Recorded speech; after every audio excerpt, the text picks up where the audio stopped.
Hey y'all, it's Bethany here. Welcome back to my channel, Bethany Brings Books. Today I'm going to be talking about what books I'm hoping to read in the month of April.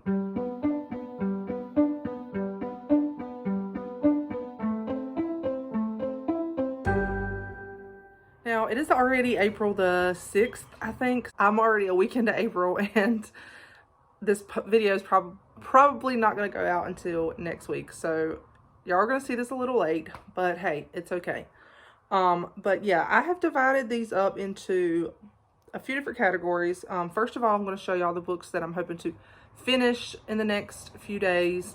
And then I'm going to show y'all the books that I definitely want to read, that are top priority for April. And then I'll show you just a handful of books that are on my maybe list, like I would like to get to if possible, but probably won't. This is a huge stack. No, I'm not going to read all of these by far, but I like having a big list to select from. So first of all, this book I want to finish. It's Labrador on the Lawn. Short, easy, middle grade book. I can read that easily.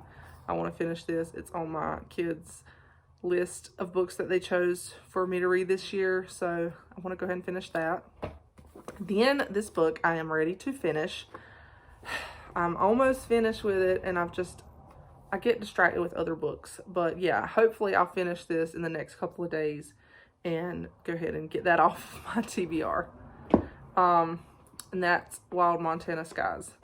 And then this book I'm pretty sure I'll finish soon. I'm already 50% finished with it, and I am loving it, guys. I actually got ARC for this, and I was loving it so much that I went ahead and ordered the book because I was like, I want my own copy of this anyway. So yeah, I'm about 50% finished with it. Love it. It's my first Lynn Blackburn, and I love it so much, and I'm really excited to talk about it whenever I finish it. I'm just really enjoying it so much. The dynamic between just the family. It's set in North Carolina. It's in the mountains. There's such a good family dynamic in it. I'm really enjoying it. So those are the books that I hope to finish. Also, I'm almost finished with Farmer Boy. We have like a couple of chapters left. I'm reading it with my kids, so we're reading it slowly. I read like a chapter a night. Sometimes I'll read two. But yeah, we have like 2 chapters left, I think, so we'll probably finish it tonight or tomorrow night. We'll finish it in the next couple of days, I'm sure. And then we'll be starting Little House on the Prairie, I think is what we'll start next. So that's one that I'm hoping to finish, and then also one that I'm hoping to start with my kids, Little House on the Prairie. So books that I definitely want to read. First of all, if y'all watch my March wrap up, you know I read this whole kit series except for this last book. So I want to just go ahead and reread this one too in the next few days, and then I will have reread the whole series. And this is the 6th book in the series. And then another book this one is a definite read. My Cousin Rachel by Daphne du Maurier. I am going to be buddy reading this with Chrissy from Chrissy's Purple Library and Kelly from over at Kelly Reads a Lot. And I'm going to be reading this with them too. We're buddy reading it, and we're going to start tomorrow, I think is the plan. We plan to start tomorrow, so looking forward to this. Rebecca was one of my absolute favorite books last year. Just blew my mind. So I'm looking forward to reading My Cousin Rachel. Then I'm also participating in the my dog, I put him in his crate because he'll be like all over me if I let him out while I'm filming, and the kids are outside playing and he hears them and he wants to get out. So anyway, so I'm participating in Chantel's Read Your Bookshelf Challenge, and also in Oshina's Christian Romance Read-a-thon, or not read-a-thon, but reading challenge, I guess is what it is. Yearly, it's like a year-long reading challenge. So first of all, for Chantel's, still do not even know which book I'm going to use for last month's prompt. I've got to look it up. I know I read a book with 2 points of view, and I'm just going to write one down because I never did pick a specific one. So I'm just going to choose one of the ones I read and write it down. But this month's prompt is read a book with a character with red hair, or I don't know if it's the main character has red hair or a character. I think it's the main character. But either way, it works. I have chosen Shadow of the Mountains, the second book in the Cheney Duvall series. I have been talking about wanting to reread this for a while now. I reread the first one last year. Loved it so much. So I'm really looking forward to going ahead and rereading this second one as well. And Cheney, it's kind of hard to tell on this cover, but she has like auburn hair. It talks about it in the books a lot. So there's that one. And yeah, I'm looking forward to continuing this series. It's one of my favorite series of all time. I loved it when I was young, so I'm rereading it to see if it still holds up to that love for it that I had when I was young. The first one, definitely, I enjoyed it even more, so we're going to see about this one. Another one that I definitely want to read, hopefully I'll get to it, is Anne's House of Dreams. This is another book off of my kids' 24 and 2024 choice. So yeah, I'm trying to read this series anyway. I've read the first 4, so I definitely want to read this anyway, and I'm already behind on the 24 books in 2024 reading challenge.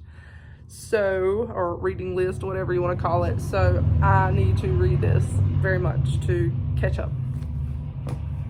Another one off of the list, 2024 list, The Secret Garden. I have already read this, and but not in this edition.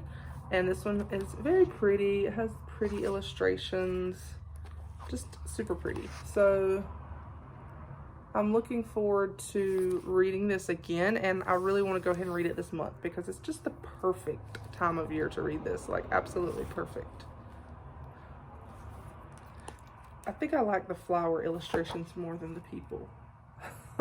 People look a little weird, but the flowers are pretty. And I like how each page has like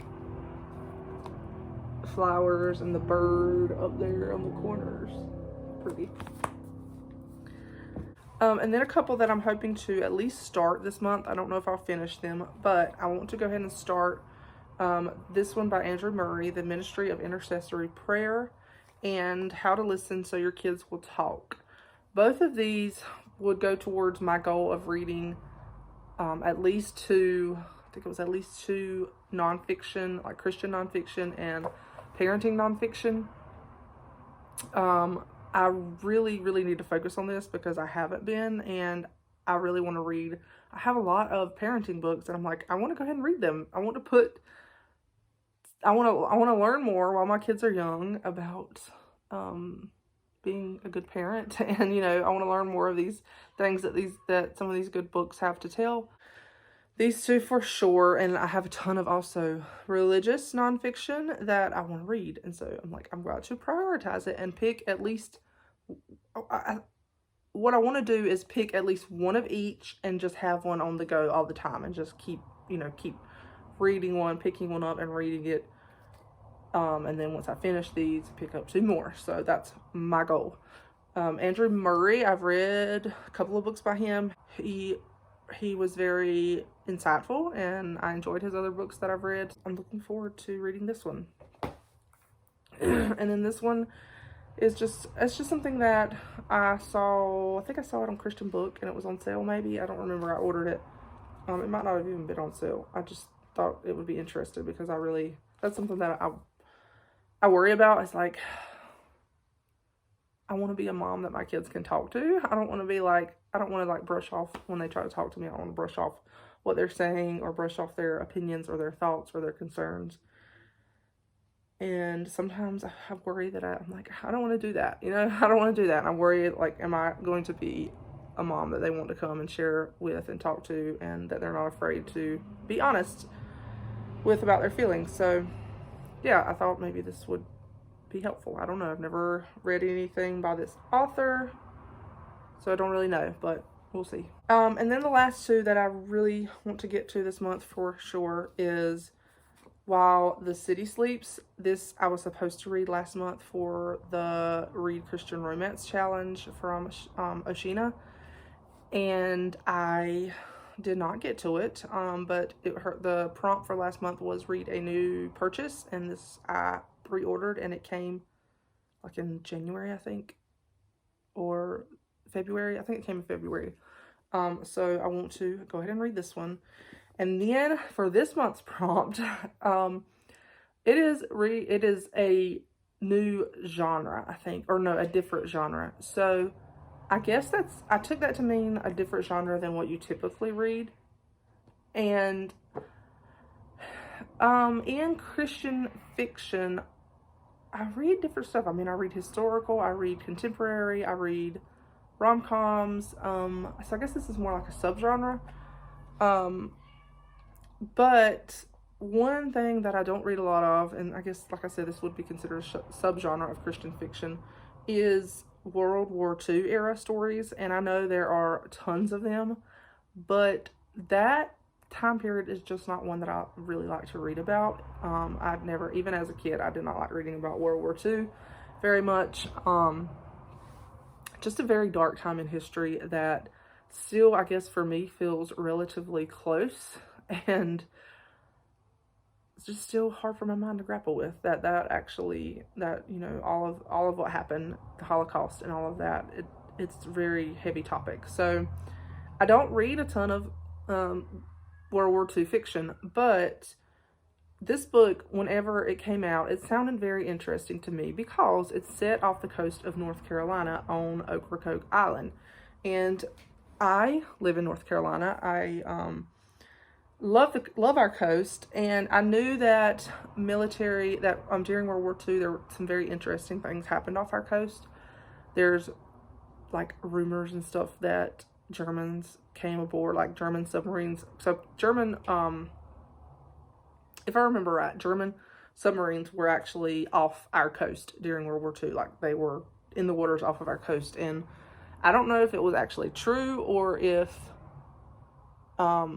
it was just rumors, but it was said that German soldiers like came ashore secretively came ashore. And this actually, I think this is kind of about that. It says, so let me just read the background fast. Anyway, first, before I read it, when I heard that, because I had heard those stories about, you know, the German U-boats off of our coast and stuff, and I knew that our coast had some World War II history. When I saw the premise of this, I was like, oh, that sounds so interesting. I really want to read that because I have read, you know, true articles about what happened off the coast, so I want to read this fictional account. And anyway, let's tell you what it's about. It says, in 1942, Evie Farrow is used to life on Ocracoke Island, where every day is the same, until the German U-boats haunting their waters begin to wreak havoc. And when Special Agent Sterling Bertrand is washed ashore at Evie's Inn, her life is turned upside down. While Sterling's injuries keep him inbound for weeks, making him even more anxious about the SS officer he's tracking, he becomes increasingly intrigued by Evie, who seems to be hiding secrets of her own. Anyway, and there's a little bit more, but I'm not going to read all that. But yeah, so I just thought, well, that sounds interesting, and I want to read that. So I picked it up, but I still haven't read it. And I have read some stuff by Rosanna M. White and enjoyed it. It's been a while, though, so I decided to get this one and give it a try. And so I thought I would, since I don't read a lot of World War II fiction, I would try this one, and we'll see. And then let me talk about a couple more that I really hope to start this month. And first of all would be the Hans Christian Andersen fairy tales. I know I'm not going to read this all this month, but I want to go ahead and start it. It's on my list again of 24 books to read in 2024. So I want to start this. And then another one, this one actually I'm really hoping to read this month, and that is Daddy Longlegs by Jean Webster. I think I mentioned this recently that I wanted to read it, but I haven't gotten to it yet. But it just sounds so interesting to me, and honestly, after I finished reading Mansfield Park, I felt like I might have been going into a bit of a reading slump, so I thought something like this might perk me up because I think it's epistolary, and I tend to find those easy to read. I don't know, I find stuff with short chapters or with like epistolary where you read a little section and then it stops and you read another little section. I don't know, I find those easy to read. I guess because there's a quick starting point and stopping point, but and this one I thought about picking it up just to help me not go into a reading slump. So we'll see. Definitely this is high priority, high on my list. And then I just have a handful here that I'm going to mention that are possibilities. These are at the bottom of the list. Maybe if I, maybe not. Both of these, The Secret of Grange Farm and Sinister Signpost, are on my 2024 list. 24 books to read in 2024 list. So those are possibilities. This is the second book in the Montana Rescue series, and I am interested in continuing the series because the first one that I'm almost finished with, I enjoyed, and there's just some characters in there that I want to find out their stories. So this is a possibility, another possibility.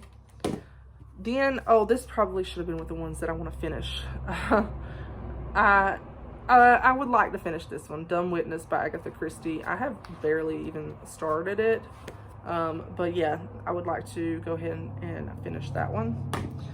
And then I found this at the library. It's new. It won the Newbery Medal. I believe it won the Newbery Medal. I want to say maybe last year or year before. It was published in 2022. So I think it won the Newbery within the last couple of years. I don't remember. I don't know if it won it this year. I don't know. It won it recently. And it's called Free Water, and it is, I saw someone else talk about it and say they enjoyed it. I believe I saw Mitzi talk about it on Mitzi Reads and Writes. But anyway, it says, under the cover of night, 12-year-old Homer flees Sutherland Plantation with his younger sister, unwillingly leaving their mother behind. They find a secret community called Free Water deep in the swamp. Anyway, I'm not going to read all that, but yeah, it sounds interesting, and so that's one that I'm considering. It's a library book. And then, lastly, The Voyage of the Dawn Treader by C.S. Lewis. This is one that this is probably highest on that list of maybes, because for one, it's a library book, and then also I really want to continue in the series. This is book 5. So yeah, this one is definitely a lot higher on the list of maybes, and also these are pretty easy reads for me, so I think I could read it pretty quickly. So that's it, guys. That's what I'm hoping to read this month. Let me know if you have read any of these. I would like to know your thoughts, if you think I should prioritize them, or if there's other ones that you think I should prioritize. Like, what do you think on here that I should go ahead and read first? I would like to know. I'm interested to see what y'all say. But yes, there's my list of books. Oh, I forgot. There's one more that I forgot to get, and it's a classic. I want to start another classic, and it is Agnes Grey. I want to start Agnes Grey. That one is high priority, so I forgot to get it off the shelf. But yes, Agnes Grey is probably going to be the next classic that I pick up. So that one is on my list too, so I forgot to mention it. But yeah, so anyway, what do y'all think? What should I read first? What should I prioritize? Let me know what y'all think. Guys, thank y'all for watching, and I will talk to you later. Bye-bye.